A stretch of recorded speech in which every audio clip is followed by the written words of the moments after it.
Hello అండి, welcome back to our channel. ఇక్కడ మాత్రం నేను ఒక 6 కిలోల వంకాయ ఆలు కర్రీ చేస్తున్నాను.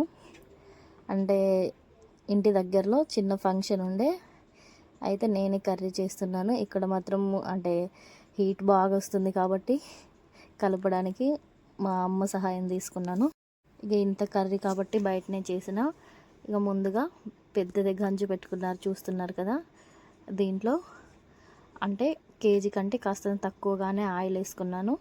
అలాగే పచ్చిమిర్చి, ఉల్లిగడ్డలు, కాస్తంత కరివేపాకు, అలాగే పోపు గింజలు, అల్లం వెల్లుల్లి పేస్ట్, ఇవి కాస్తంత మగ్గిన తర్వాత టమాటాలు, అలాగే పసుపు వేసుకొని ఇలా చూసారు కదా, ఇలా మొత్తం మిక్స్ చేసుకోండి. తర్వాత వంకాయ ఆలు దీంట్లో వేసుకొని మొత్తం కలుపుకున్నాను. అంటే ఇక హీట్కు భరించలేకపోతున్నాను. అంటే అందరు డైలీ ఇలా చేస్తారు కట్టెల పొయ్యి మీద, కానీ బాగా కష్టం అండి ఇంత మంట పైన చేసుడు. చూసారు కదా, ఇలా మొత్తం వేసుకొని మళ్ళీ ఒకసారి కలుపుకున్నాను. ఇలా మొత్తం కలుపుకున్న తర్వాత ఒక 5 నిమిషాల పాటు మూత పెట్టుకొని, మూత తీసుకొని దీంట్లోనే స్పైసీకి తగ్గట్టు కారం వేసాను. అంటే ఇక్కడ గాంటు ఉంది కదండి, దాంతో 3 గంటల కారం వేసాను.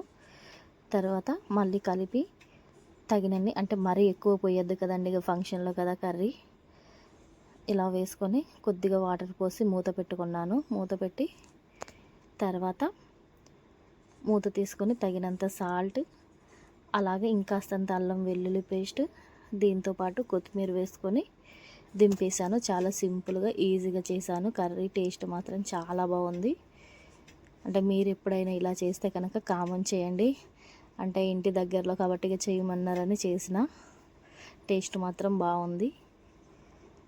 ఈ కలపడం మాత్రం ఇక నాతోటి కాలేదంతా హీట్కి చెయ్యి బాగా కాలిపోయింది. అందుకే మా మమ్మీని కలుపమన్నాను. వీడియో కనుక నచ్చితే ప్లీజ్ అండి లైక్ చేసి సబ్స్క్రైబ్ చేయండి. థ్యాంక్ యూ ఫర్ వాచింగ్ అండి. అంటే మీకు ఏమనిపించిందో మీరు ఎప్పుడైనా చేస్తే కనుక తప్పకుండా కామెంట్ చేయండి. ప్లీజ్ సపోర్ట్ చేయండి.